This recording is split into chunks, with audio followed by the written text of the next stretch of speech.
Sabrina, it's a real honor to be talking to you and to all the people who are going to be listening to this forever, because by gosh, by golly, time and space are like subsets of lower evolutionary mind, and everything is happening simultaneously. And indeed, simultaneously, we're going to travel back to my youth. After I graduated college at Boston University in Boston, I was playing in a rock and roll band. And we were playing in a seaside bar in Cape Cod, Massachusetts. And I remember strapping on my Stratocaster, like that guitar there, coming back on after a break, looking out at the audience. And as I'm playing, I became aware that the ambiance in the club had a lot of negativity and violence. And I realized that the alcohol and the other intoxicants that people were imbibing in certainly were helping induce this ambiance of negativity and violence. But I realized that the music that I was creating at the time was, if you like, assisting in this vibrational atmosphere as well. And I had the thought, what if music could be used to make people feel good? Now, I've been playing professionally in bands since I was 14 years old. So this is about 15 years later, right around 1979. But I'd never had that thought. And within about a week, that thought just shifted 5-10 degrees and went from what if music can be used to make people feel good to what if sound can be used to heal. And from there, someone handed me a piece of paper, not that one, but actually Tom on the head paper, and it was advertising a workshop on using sound for healing. And this was a workshop being taught by a woman named Sarah Benson. I went to this workshop. There were about 30 people in the workshop. And somehow I was chosen to go into the center of this circle, hold a quartz crystal, and the people chanted my name. I went out of my body, and when I came back, I thought, well, I got to find out more about this, and I got to find out more about sound.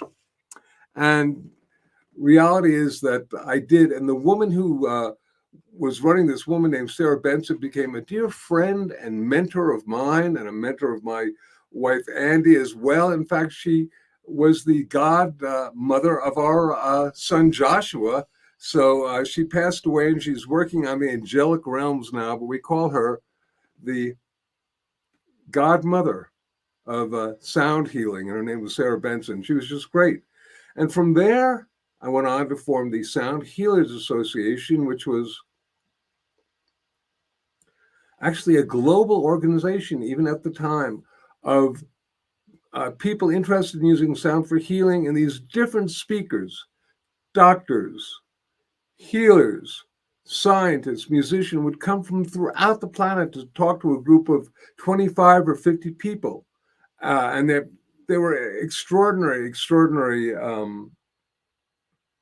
teachers. And in fact, I recorded all of these meetings, and all the different lectures, if you like, are available on the Sound Healers Association website as part of their library. So this work has been going on for quite a long time. Then I went to Lesley University, and I got a master's degree researching the uses of sound music for healing. And I took my record company, which had been a new wave record company, and turned it into a new age therapeutic music record company. And the only thing I did not have to change was the name of the company, which was Spirit Music.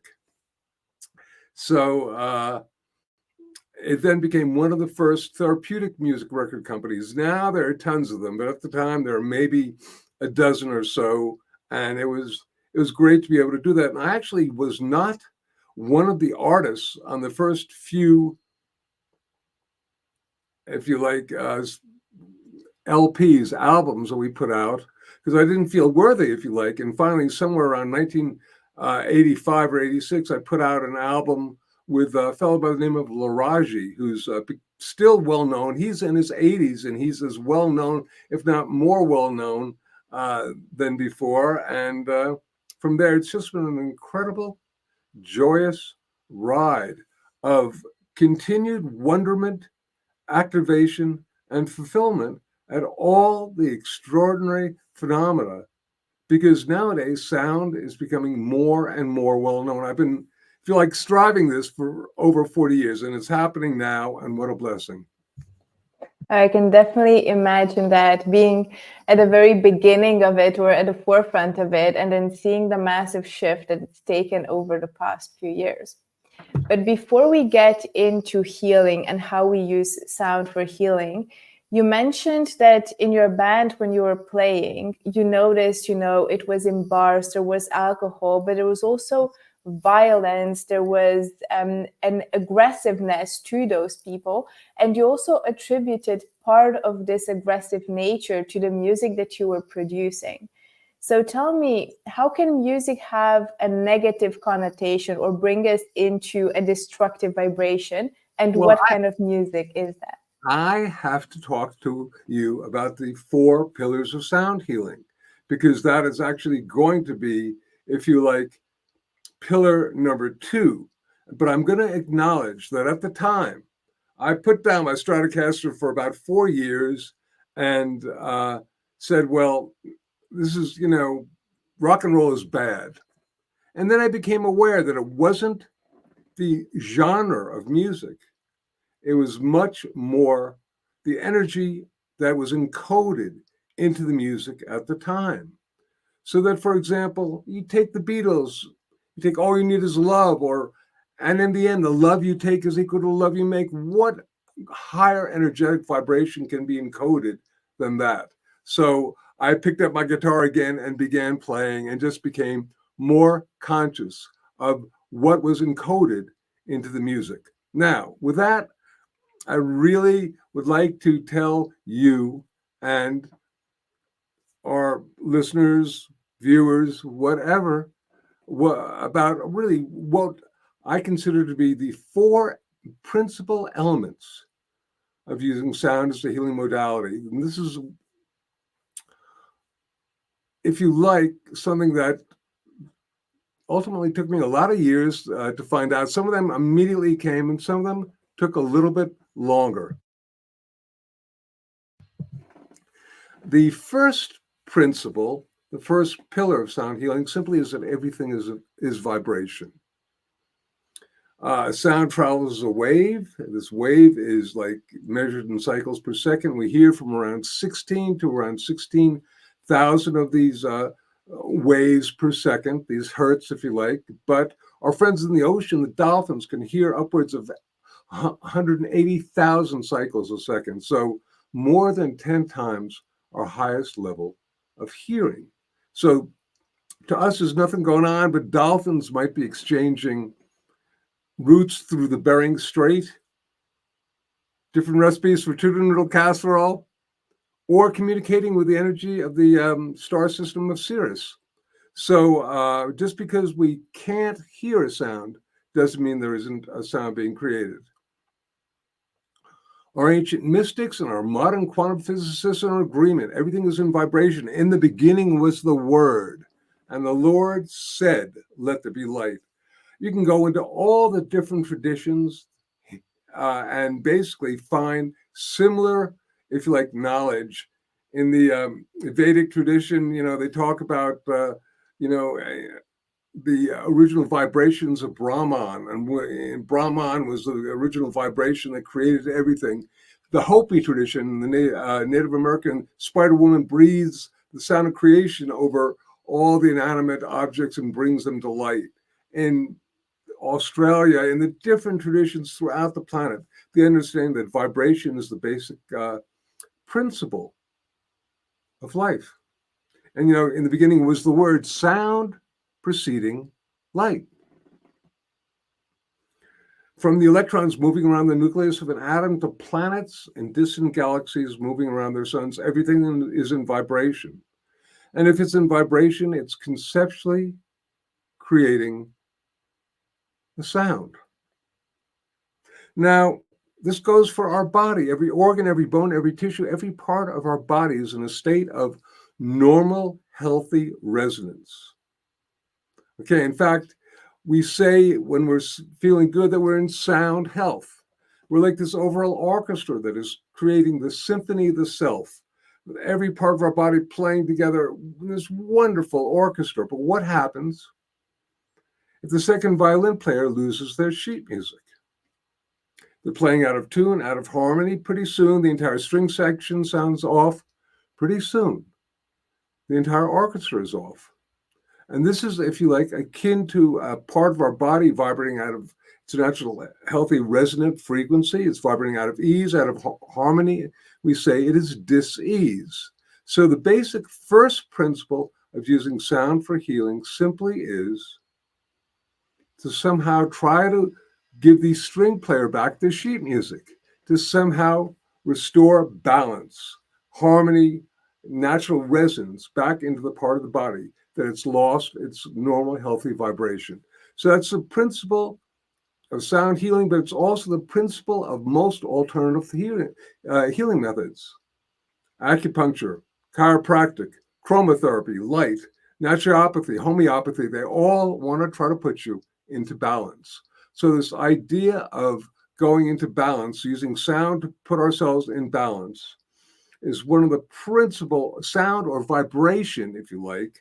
But I like to deal with the sound as the primary vibration, if you like, is a major thing. And there are two ways that sound affects us, okay? Two ways. The first is called psychoacoustics. That means the sound goes into our ear, into our brain, affecting our heart rate, our respiration, our brain waves. In fact, if I take this tuning fork, bring it here, nice. That's a psychoacoustic effect. And as I'm speaking to you now, that's a psychoacoustic effect. You're listening. The other is called vibroacoustics. And here is where the sound goes into the body, going into us on a cellular level, affecting us down to the DNA. And for example, where I would take this same tuning fork, hit it, put it on my body so the stem is projecting sound into my body. That's an example of vibroacoustics. And this is not new.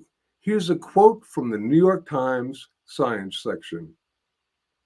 February 8, 1988. I remember that there were a lot of eights in that number.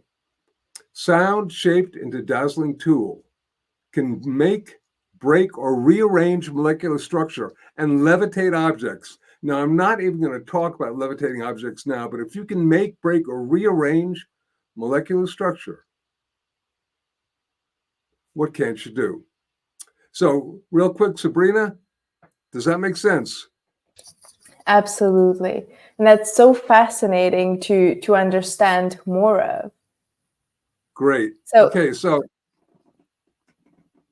we'll go on to the second, if you like, pillar of sound healing. But I just wanted to make sure. So the first one is that everything is vibration. The second one is intent is powerful.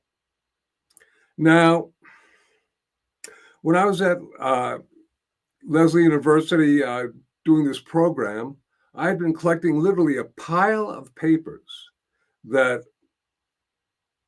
had different systems of using sound and music for healing. Different medical doctors, scientists, spiritual masters, gurus, etc., had all communicated with me and shared with me their systems of working with sound. And at this time, nobody knew anything about, there was no commercialization. So I knew they were basically sharing their truth with me. And I was really, there I was, I had this pile of papers, and I'm in front of a computer screen that is using a DOS operating system. And this DOS operating system had a dark screen with amber letters. That's how old this was. And there's an amber cursor that's flashing on and off, waiting for me to input the information. And as I began to take the information and try to put it together, I realized that there was not agreement. You'd have spiritual master A using a particular set of tones or mantras for their chakras, and spiritual master B using a completely different set of mantras for the chakras. How could this be? You'd have Dr. X using a particular set of frequencies for an organ, and Dr. Y using a different set of frequencies for the same organ. How can this be? I was in such a really deep state of intellectual angst, if you like. I'm sitting in front, I had my head in my hands, just going, oh my God, how can this be? And I literally heard this voice, inner, outer, I don't know. And it said, it is not only the frequency of the sound that creates its effect, it's also the intention of the person making and receiving the sound. And I wrote down the words frequency plus intent equals healing. Frequency plus intent equals healing.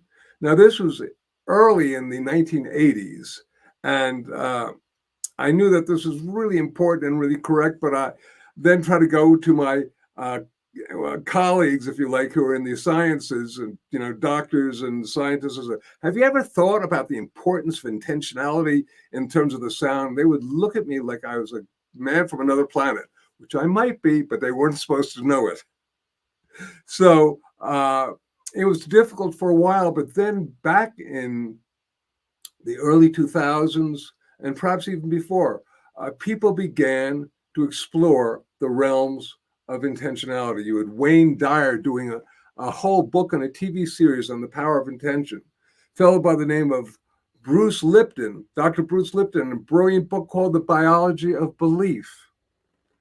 A fellow by the name of Dr. Joe Dispenza, You Are the Placebo. A man by the name of Masaru Emoto, who took water and he would basically expose the water to different frequencies, but particularly different intentions. He would freeze the water, photograph it through a dark field microscope.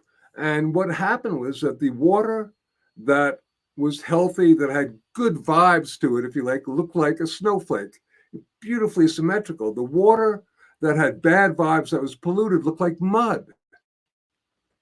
And perhaps the most important, if you like, photograph for me of that time is water from the Fujiwara Dam. That was a polluted dam in Japan. And he photographed that, froze it, and what it looked like was, of course, mud. Then he had a Buddhist priest chant something called the Heart Sutra, Gate Gate Paragate Parasam Bodhisvaha, over it for 20 minutes, froze it again, rephotographed it, and it looked like a snowflake. And this was just so important to me, because if 80% of our body is water, if 80% of our planet is water, how important is it that we can literally shift and change the structure of water through intentionalized sacred sound? So that is the second pillar, which is intent is powerful. Just asking you, Sabrina, how is that one? Oh, so clear. And I love that experiment. I've seen it with water and rice, and with kind words or bad words. And it's just so fascinating that anybody can do it. So you don't need to have a degree. You don't need to be trained in any kind of way. And you can just do the test with 3 glasses of water with a bit of rice. And you can see the difference that words make. And if you know that this is true, then we can realize that the conversational voice, if it's encoded with kindness and compassion, can be a healing instrument. You don't have to use any fancy frequency generators or anything else. You can simply use your voice in a kindly, compassionate level and heal people. Okay, now, number 3. Are you ready? Yes. The third pillar of sound healing. We are all unique vibratory beings. I always ask a workshop, how many of you are allergic to penicillin? My question is because if everything in the universe is a vibration, then penicillin is basically a vibration or a series of vibrations, doesn't matter. And about between 10 and 20% of an audience will usually raise their hand. I said, okay, so for 80% of you, penicillin is a healing tone, a healing modality, if you like, a healing frequency. But for 10 to 20% of you, it's toxic. It doesn't work. And I said, I think this is a great metaphor for everything I've ever encountered, whether it's a sound, a supplement, food, you name it. People are not the same. Some people are allergic to certain things. Some people just don't resonate to certain sounds or certain supplements or certain pharmaceuticals or whatnot. And this says so much. This is why when people tell me that they've got a healing frequency for something, in my book, here, I'll hold this up because it's a great little book. It's called The 7 Secrets of Sound Healing. This is from Hay House. In this book, we basically talk about the fact that there is no magic frequency. I find more and more that people are espousing different magic frequencies for different things. And once again, this uses a frequency. It's a great frequency. Is it magic? No, it isn't magic. And if you believe, however, remember frequency plus intent. So if we have a great deal of belief that a particular frequency is going to have an effect, it probably will. But oftentimes, if you don't encode the person with the belief that the sound is going to have an effect, not much is going to happen. If you come across a unified field of thought that this particular frequency is really great for healing, and everybody goes, oh yeah, it's a great frequency for healing, then you'll probably have an experience. And that's not that there's anything wrong with that, but I just think that the universe is a smorgasbord of incredible sound nourishment that comes from all these different frequencies. And for us to just be eating one particular type of food, whether it's tofu or salmon or whatnot, is really restricting the incredible nourishment that can come from a whole manner of frequencies. That makes sense.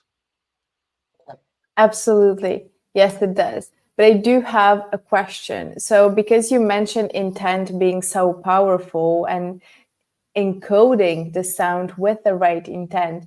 So, say I were to tell you, Jonathan, I'm struggling maybe with anxiety right now. What could I do? And you would tell me, Sabrina, there's this mantra that will help you. There's this sound, you can find it there. Try to listen to it and to repeat the mantra maybe for half an hour a day. How would that work? So do I need to believe it? Do you need to set an intention? It's a great question. Thank you. There are a number of mantras that I would, if you like, utilize. One of my favorites is a Tibetan mantra for the Avalokitesvara, the Bodhisattva of compassion. It's the Om Mani Padme Hum, or in Tibetan, Om Mani Padme Hum. Doesn't matter. And when we would chant this, the first thing we would do is probably take a nice bowl and sit there, play the bowl, and have people sit there and just close their eyes and breathe and imagine, what does compassion mean to you? What does compassion mean to you?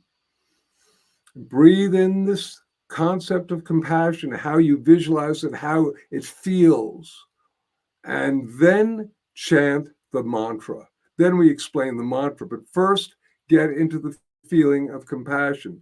So my big thing with all sorts of sacred sounds is to amplify the power of the sacred sound. I think mantras by themselves are encoded, but it doesn't hurt to encode them more. And I work with some pretty high lamas and swamis and whatnot, and they all agree that this is really one of the major keys when you're working with anything, is working with the energy of visualization or the energy of feeling or whatnot. Does that make sense? Yeah, absolutely. Though I do wonder, because you'll have, people in this world that will just not believe in it. So if I come into this being very skeptical and saying like, no way sound can heal, no way a mantra could do anything for me, then does this mean I'm closing myself energetically off from what that sound would be able to offer me? So meaning, I mean, I would think I'm going into the vibration of, no, I'm loving how I'm feeling. This is what I want to get more of. And I'm thinking that on an energetic level, I'm not accepting it. So then my experience will be, this didn't work for me, Jonathan. And I'll go on keeping my initial belief. Oh, hold on. Jonathan, you're on mute. I'm not sure. I did it, right? Okay, so remember we talked about psychoacoustics and vibroacoustics? So there is a vibrational effect of the sound on your body, your brain. And you really sort of can't deny it. You can try to fight it. If you're really rigid, this and that, and you're in a field that is designed to calm you down, 80% of the time it'll calm you down, but 20% of the people are going to be so rigid or whatnot, nothing is going to work for them, or at least that's not going to be the modality that works for them. And it's interesting. There is, if you like, also a relationship between rhythmic vibrations and the rhythms of the body. Slow sounds, for example, usually cause slower heart rate, respiration, our brain waves go down. Really fast sounds cause us to basically speed up in terms of our rhythm, our heart rate, and our brain waves. And that can be pretty rapid. In fact, as I was showing you, my brand new recording called Sonic Oasis is composed of, I was sort of given the inner challenge to see if I could take a lot of my recordings that are about an hour long, and you listen to it for an hour and give something an hour, it's going to have a pretty powerful effect, even if you're fighting as much as you can. But can you do it in 3 minutes? And I chopped my different recordings down to like 3-minute sections, and even that affects the heart rate, brain waves, respiration, etc. So just a short amount of time can affect our nervous system. And that's real. So even if you don't believe something, I mean, check yourself out. I'm going to go on and talk a little bit about the power of humming in a moment. But I want to get to the last pillar of sound healing, because we had everything is vibration, intent is powerful. We're all unique vibratory beings. The last one is silence is golden. Now, this took me a really long time to ultimately find and understand, because I was so enamored with the power of sound that I go, and I go, and not realizing that silence is the yin to the yang of sound. And it is in the silence that the true shift and change can occur. If you're vibrating and then you're in silence and the vibrations really encode itself, silence again is the yin to the yang of sound. It is in silence that the true shift and change happens. Did you know that the word silent and the word listen are anagrams? They contain the same letters in them. So if you listen silently within, you can really tap into higher levels of consciousness. And in fact, anytime we do a sound experience, we have people be silent for usually almost an equal amount of time, so they can really travel on the sound. There is, if you like, a aspect of yoga called Shabda yoga or Nada yoga, which is deep sound current listening. And it's really, you listen to the sound within and you travel on it. So it's a powerful, advanced yogic practice. So the fourth, if you like, pillar is that silence is golden. Remember to honor the power of silence. What do you think? That. I love that. And I have to say, I tend to be, so I'm an introvert. I love being silent. One of my values has always been do not speak if you cannot add anything worthwhile, which I absolutely love. And I try to live by. And now recently I've added, if angry, take a moment, reflect, do not respond. Sabrina, my wife and I do a monthly sound satsang, uh, teaching to an audience, and it's available on YouTube. I have a YouTube channel, which is Jonathan Goldman Official, and we've got a lot of different videos, and the sound satsangs are really good. And one of them particularly dealt with the concept of what we call compassionate communication.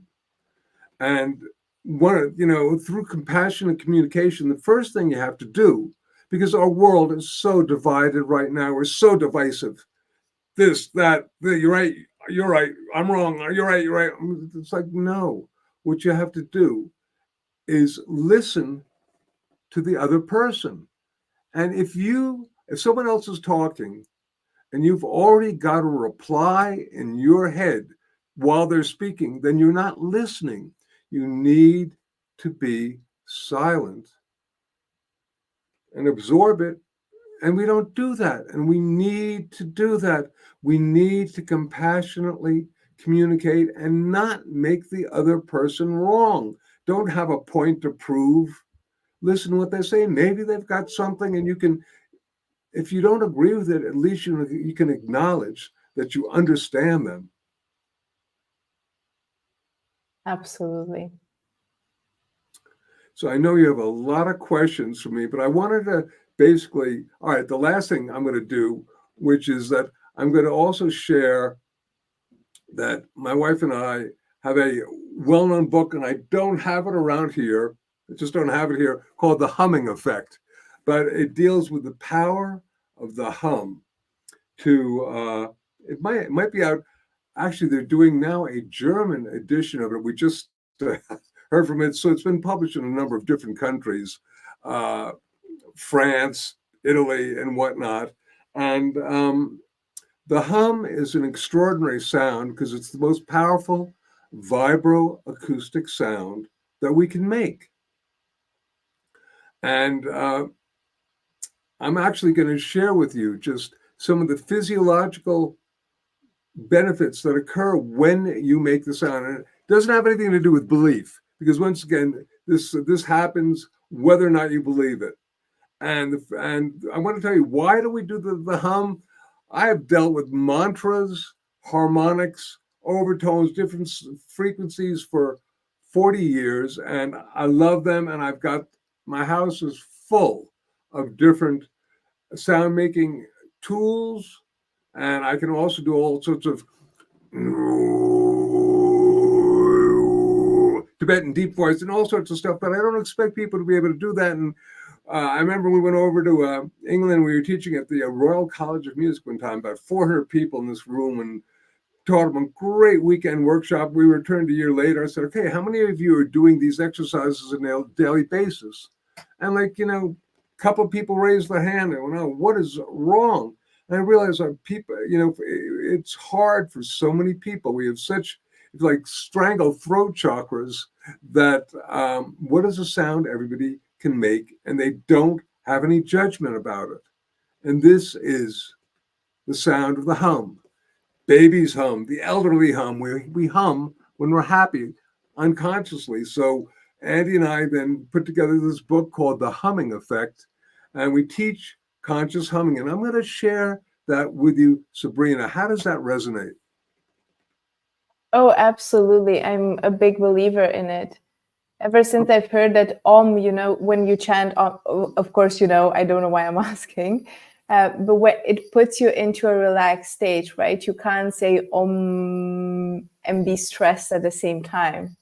Right. And listen, I usually save this for the end, but since you mentioned it, there is something called the Yoga Sutras by a guy named Patanjali's. It's the thousands of years old. And Sutra 1.27, basically, this is Goldman's synthesis of it basically says the original sound of creation was the humming of pranava or pranava. They had to give it a name, so they called it Om. So the hum is the originator. The Om came from the hum. So very good. All right. So very cool. So I'm going to tell you now, just for a moment, the, if you like, physiological benefits of humming, because we knew we were going to write basically the world's first professionally published book on humming. And if that's going to be the case, how are people going to take this seriously? And we said, okay, well, the first chapter has got to be nothing more or less than peer-reviewed information on the power of the hum. I mean, scientific, papers that have shown what happens when you hum. I'm going to just tell these to you, some of them, not all of them, because there's so many. You get increased oxygen in your cells. You get lowered blood pressure and heart rate. Now that's huge. You lower your blood pressure and your heart rate. And I've checked myself out on this using what they call a blood pressure cuff. And after humming for a couple of minutes, my blood pressure drops to really literally pharmaceutical levels. 10 or 20 points can go down if you're stressed out. So this is huge. If you're stressed out, try this conscious humming that we're going to show you. You get increased levels of melatonin. And melatonin, of course, is useful for everything from your circadian rhythms and your sleep. It's also been used for treatment of depression. You get reduced levels of stress-related hormones like cortisol. You get the release of endorphins, those wonderful self-created opiates that relieve pain. You get increased levels of nitric oxide. Now, nitric oxide is what they call a vasodilator. And it's also an antiviral agent, an antibacterial agent. And when you do conscious humming, as we're going to demonstrate, you get 15 times the amount of nitric oxide that occurs when people normally breathe. You get the release of oxytocin, which is the trust hormone. And finally, you get increased heart rate variability because there are the vagus nerve has come into our consciousness a lot now. And I remember years ago reading a book by a fellow who was one of the major pioneers in it. And there were at the time really 3 ways, but 2 physiological things that you could do. The third thing you could do is go into a deep state of meditation to affect the vagus nerve. But the other was deep breathing and humming. And if you slow down the vagus nerve affects the autonomic nervous system, and all sorts of things are, shall we say, put in equilibrium through humming. So those are some of the things that occur when you do conscious humming. And now, can I have you for a moment just to share with you split screen? Can we do this, Sabrina?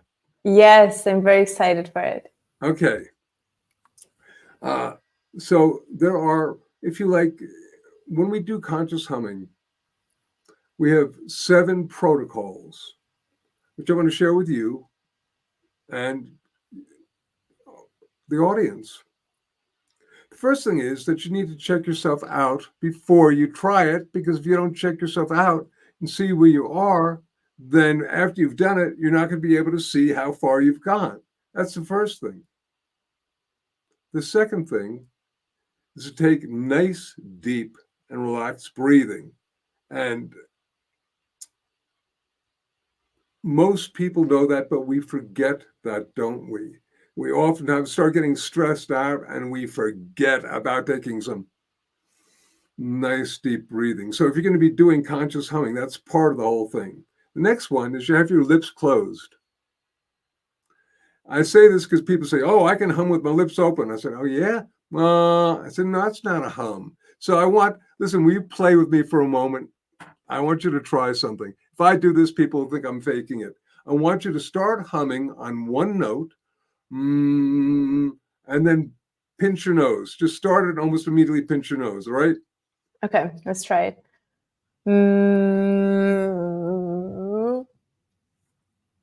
You can't hum if your nose is pinched.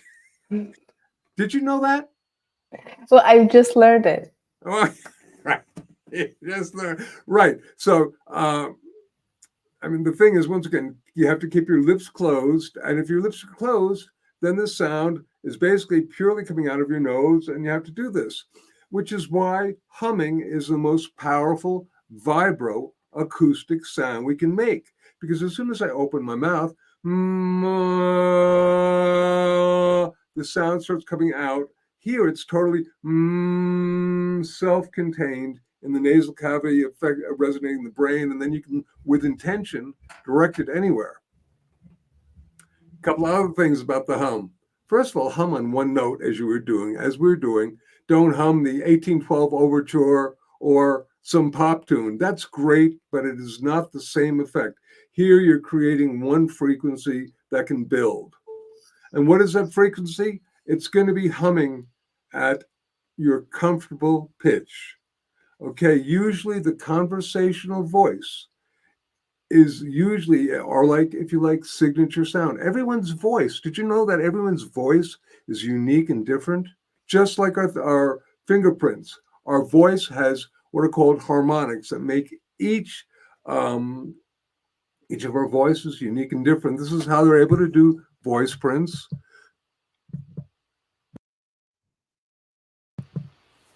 And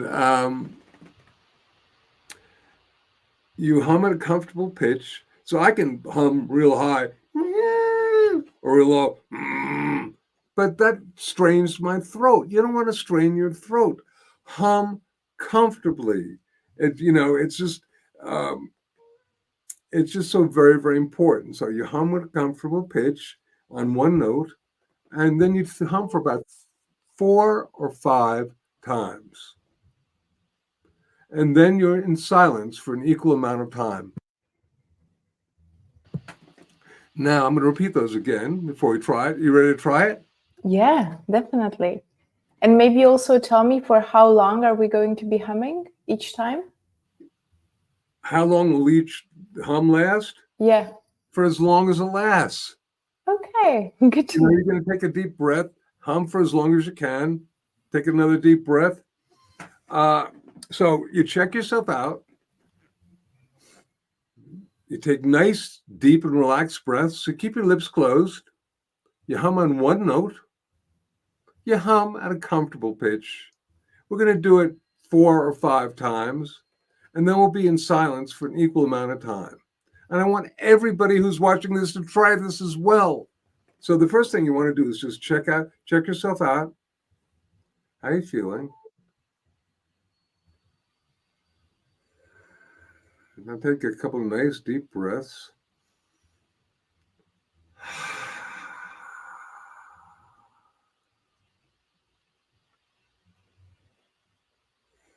Now let's take a nice deep breath and do the first of 4 hums together. Breathing in and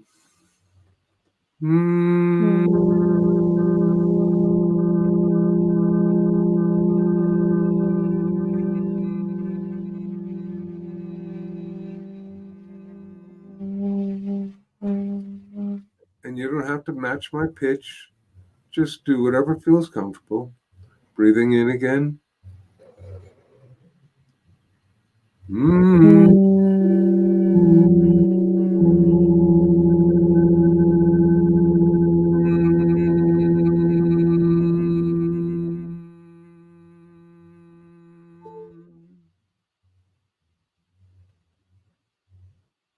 Nice deep breath in.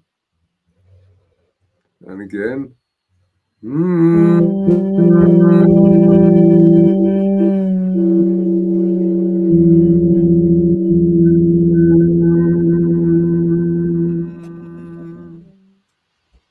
And now one last time. Nice deep breath in.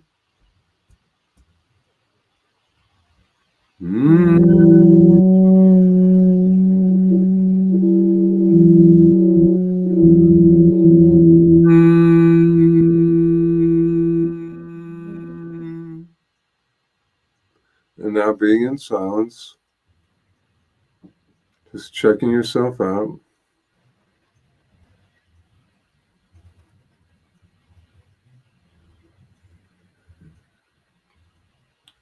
Where did you feel it vibrate? Do you notice any difference in yourself? You might be feeling a little lightheaded right now.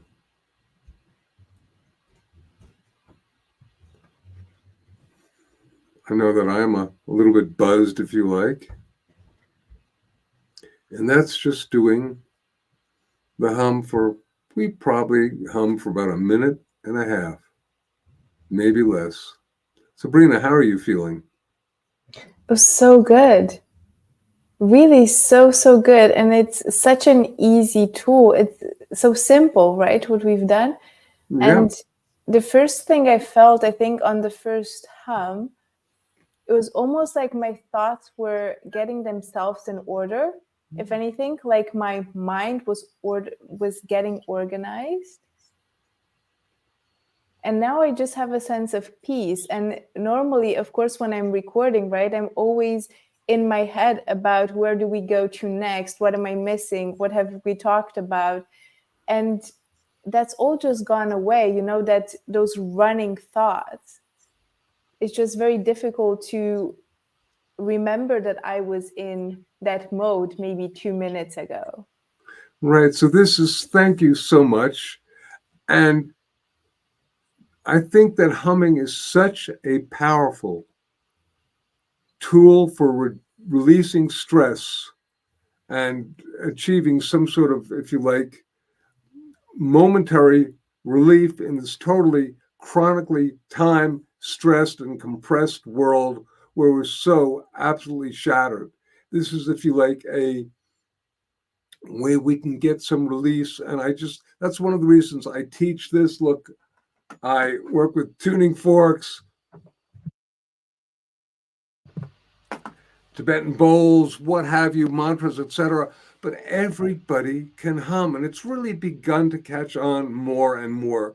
My wife Andi and I are so delighted to see so many people really working with the hum. We get all sorts of different, if you like, emails and unsolicited testimonials. And of course, there are people who have now taken this and they're teaching humming practices. That's great. Whatever you want, it doesn't matter. But if we can share this is a tool that everyone can use, because our planet is in a really deep state of vibratory dissatisfaction. And we need to use sound to evolve ourselves. So the hum is so very, very important. And thank you for letting me share that with you and with your audience. Thank you for sharing it with us. It's always my goal in these interviews that we have, you know, practical tools for people to get a little bit better or to just get a little bit of relief of whatever they're struggling with. So just having, you know, you don't need anything. You don't need a fancy instrument. You don't need, you know, musical training. You just have, it's within you, right? It's inbuilt. Whatever you need to soothe yourself almost, because that's what it sounds like, right? We're just soothing our nervous system almost. That's certainly one of them. But once again, also, there is, believe it or not, a very advanced yogic technique called Brahmari Pranayama that is nothing more or less than humming. And literally, um, we like to suggest that you hum for 5 minutes a day. But if you're going to hum for 5 minutes a day, either in the morning or whenever, you allow at least 5 minutes afterwards to sit in your chair and be in a deep state of bliss. Because if you got to go pick up the kids at school or whatnot, you don't want to drive. You may get all of a sudden hum for 5 minutes, you get up, you might fall over. So you really need to be in silence for an equal amount of time. Does that make sense? Yeah, it does. And thinking of how I felt right as we were ending the hum and sitting in silence, I almost feel like you need to be guided by that silence, because I think your body will just tell you, right, like how long you need to stay within it. I have no disagreement with you that at all. I've got a few more moments. You had a whole lot of questions. I think on a level you could almost answer the questions that you asked me now that you know about the 4 pillars of sound healing. You had one about, well, does the intention of the person making the music, affect us? Of course it does. But once again, understanding that we're all unique vibratory beings. Some people are going to need certain types of music that is much more of one particular style. In other words, there's the music that I like when I was 15 or 20 years old is not. I mean, I still like it actually. Okay, but at the same time, I understand that I'm not going to listen to it all the time, and you can use different types of moods as sort of a sonic prescription. If you're uh, if you're trying to relax, play Sonic Oasis. But if you're trying to basically go on a treadmill or something, a hilarious story that I have to say is that some years ago, I was in a gym and I was on a treadmill. And I was basically listening to the type of music that I use for meditation. And I put it on, and I got on the treadmill, and almost immediately, the music began to slow down my heart rate, my respiration, etc., and I fell off the treadmill. So I basically came back on. I said, I had a great aha moment. I said, aha, this is not the music that you want to use when you're trying to exercise, do aerobics or whatnot. And I put on for myself the opening bars of Jumping Jack Flash by the Rolling Stones, which was very good for going like this and that. So it's really being aware of how different music affects you. And this is going to get into probably mostly the psychoacoustic level. So it's probably a whole lot less about the intent of the music, because once again, there is an aspect of our nervous system that reacts to the vibrations and particularly the rhythmic functions of the music. And that doesn't have to do with the lyrics or anything like that, but simply the rhythmic functions and the way the drumming is going, that is going to happen. So we need to be aware of that. And if you're trying to sleep, you probably don't want to put on any really fast music. I used to do that when I was young, but I was in a different state of consciousness. Next question. That was me answering my own question. Do you have another question? Yeah, I just wanted to circle back to, when we talked about rock and roll music or music that has, because now you are just talking about the beats and about how fast or slow they are, which I definitely get. So if you want to relax, probably, trance music or electric music is not the way you would do that. But I want to talk about music like, for instance, today's hip hop music, right? That will often have some, I want to say controversial lyrics, but it's going to be a lot about how difficult things are for me, how, nobody's paying attention to me. If we're into that kind of music and we're hearing, the world is just against me, women, for instance, are just, these tools that we use, and we don't need to pay any attention to them. How does that affect us on an emotional level? What do you think? Now that you know about all that, all right, so I will answer my thoughts are, of course, it's going to affect us. Of course, it's going to affect us. And at the same time, there's a whole lot of sociological stuff going on with different types of music that are almost, is the music indicative of a sociological situation, or does it cause it? And listen, just as a thought, getting away from hip hop, which is unto itself, has its purposes. Every music at a different time and space. Hip hop is great music to dance to, but if you listen to it all the time, it may encode some negative stuff on you, like anything else.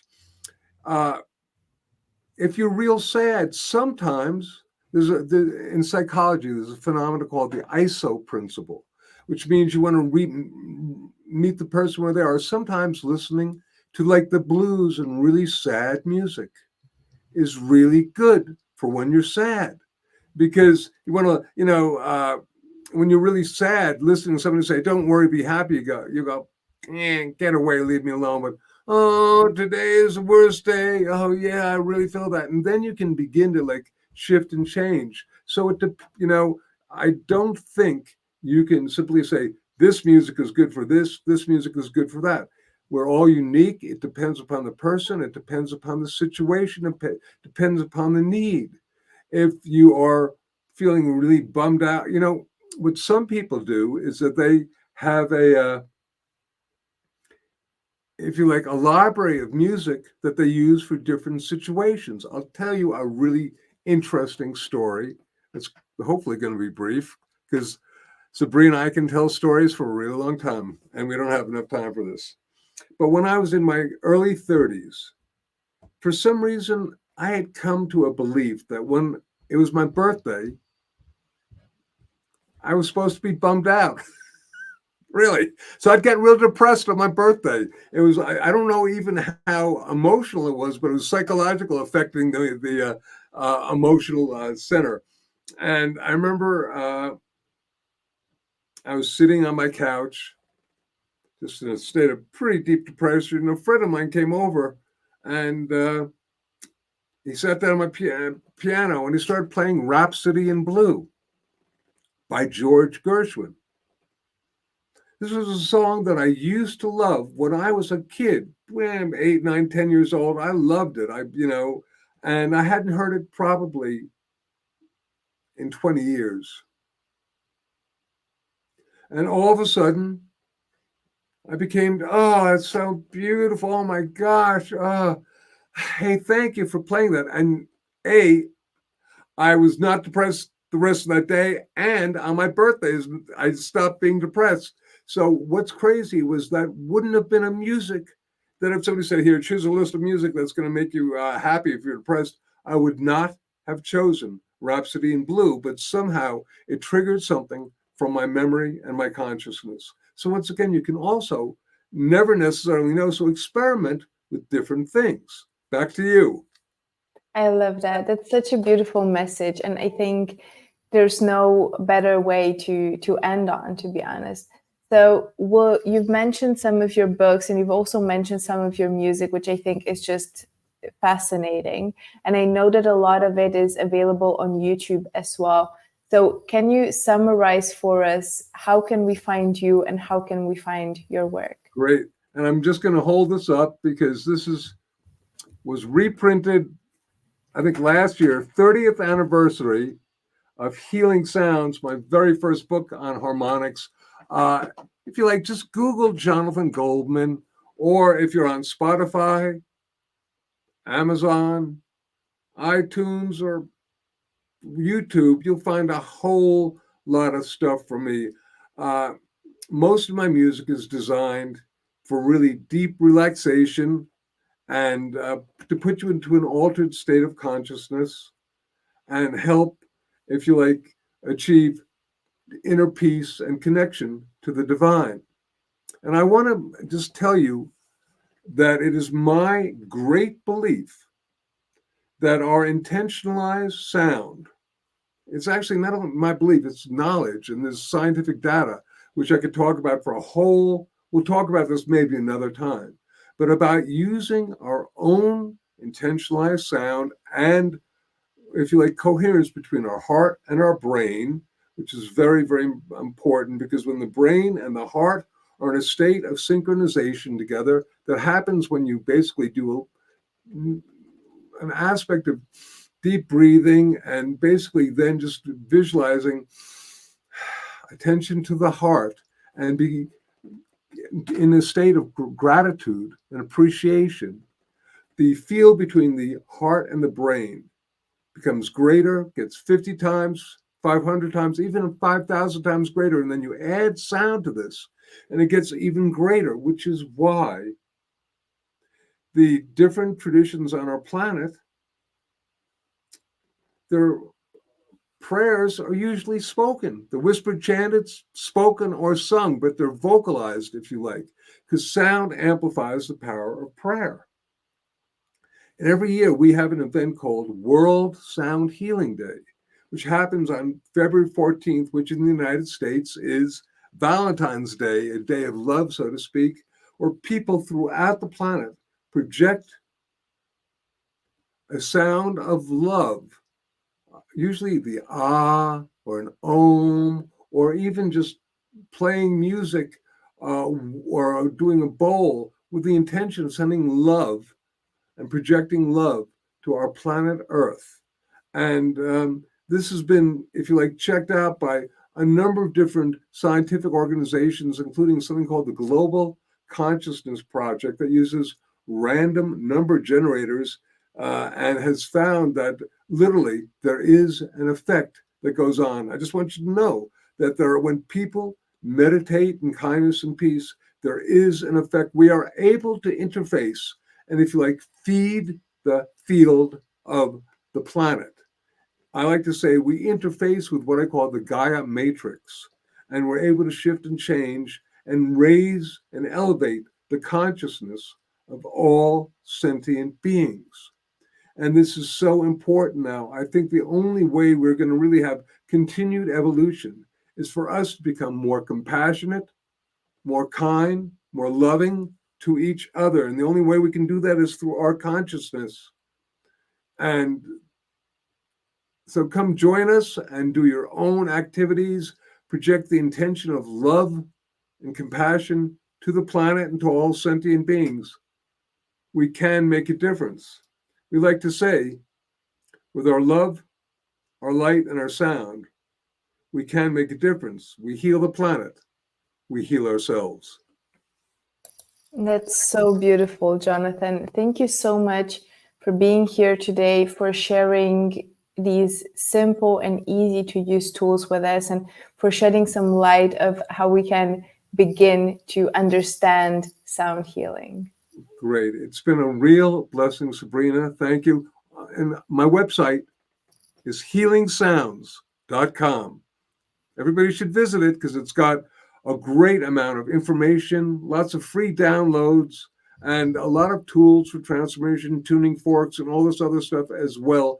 It's really an oasis of that where you can rest and just chill out and get some information on how to use sound for healing. Healingsounds.com. Thank you. I can definitely recommend it. I've checked it out and it's so valuable, everything you've got on there. So we'll have all the links down below, but I will highly encourage everyone to, first of all, implement the hums daily in their routine, and then definitely check out your website and your music. Sabrina, and your books. It's been a blessing. Thank you so much, and continue with your wonderful work.